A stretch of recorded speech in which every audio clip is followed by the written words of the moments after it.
اچھی بات جو ہے وہ بعض اوقات فاسق و فاجر سے بھی حاصل ہو سکتی ہے، بے عمل سے بھی حاصل ہو سکتی ہے۔ اس نے شیطان نے جب یہ بات بیان کی ہے کہ آپ رات کو آیت الکرسی پڑھ کے سو جائیں تو اللہ تعالیٰ شیطان سے، یعنی خود اپنے بارے میں کہہ رہا ہے کہ مجھ سے آپ کی حفاظت کرے گا، اور نبی کریم نے اس کی تائید اور توثیق فرمائی کہ اس نے سچ کہا۔ لیکن یہ ضرور ہے اس قسم کی روایت کو بیان کر کے بعض لوگ یہ کہتے ہیں بھئی دیکھو علم کسی سے بھی آ جائے، یہاں دیکھو نا شیطان نے ایک بات بتائی کسی سے بھی سیکھ لو، نہیں، اس نے کوئی ایمانیات کی بات نہیں کی تھی۔ جبکہ آپ اگر یہ کہہ دیں گے کہ کسی سے بھی علم سیکھ لو تو نتیجہ کیا نکلے گا کہ اگر ہم کسی سے علم سیکھنے جائیں گے ہو سکتا ہے کہ وہ غلط قسم کی بات کریں۔ یوٹیوب کے اوپر دیکھیں بہت سارے لوگ بیٹھے ہوئے ہیں جو عالم بھی نہیں ہیں، کچھ جانتے بھی نہیں ہیں۔ ہم جیسے لوگ جو علم سے شغف رکھتے ہیں وہ دیکھتے ہیں اتنے سطحی قسم کی، بلکہ بعض اوقات بالکل غلط بات، لیکن ایک ہاتھ میں قرآن دوسرے ہاتھ میں بخاری پکڑی ہوئی ہے اور بیان کر رہے ہیں، اور لوگ بیچارے سمجھتے ہیں بالکل صحیح کہہ رہا ہوگا۔ ہر ایک قابل اعتماد نہیں ہوتا۔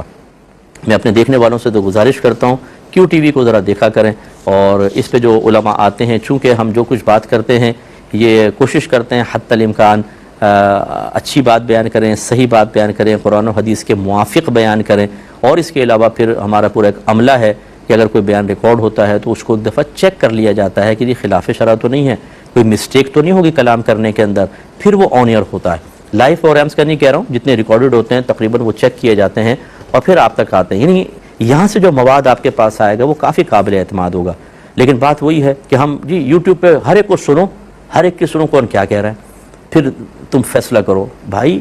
لوگ بیچارے اس قابل کہاں ہیں کہ وہ مختلف باتیں سن کر ان میں صحیح اور غلط کا فیصلہ کر سکیں؟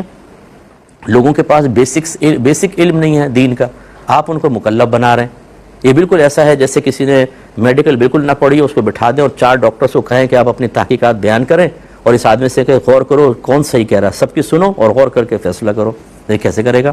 اسے کیا پتا کون صحیح کہہ رہا ہے کون غلط، وہ اس فیلڈ کا ہی نہیں ہے۔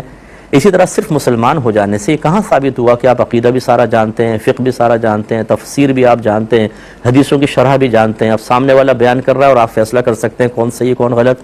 یہ خواہ کا مکلف بنانا ہے آدمی کو، اور اسی سے تباہی ہوئی ہے۔ جب ہمارے نوجوان بچے بچیوں نے ہر ایک کو سننا شروع کیا تو کبھی کسی کی غلط بات یہاں بیٹھ جاتی ہے، حالانکہ دلیل غلط، بات بالکل بے وزن، سطحی قسم کی بات، لیکن سامنے والے میں صلاحیت ہی نہیں ہے کہ اس کو جان سکے، اور وہ دل میں اثر کر گئی اور اس کو بنیاد بنا کر ایمان بھی گئے، اعتقاد گیا، عمل گیا، گمراہ ہو گئے ہزاروں لوگ۔ کیونکہ میری تو یہ فیلڈ ہے، تقریباً یہ 33واں سال میرا چل رہا ہے، 33واں یا 34واں سال الحمدللہ مسلسل اس فیلڈ میں میں کام کر رہا ہوں، اور سینکڑوں ہزاروں لوگ مجھ سے اس سلسلے میں اسی طرح کے کلام کر چکے ہیں کہ ہم نے فلاں کو سنا ہمارا تو ایک دم ذہن خراب ہو گیا، فلاں کو سنا باطن خراب ہو گیا۔ اس لیے اس کا مکلف نہیں بنانا چاہیے۔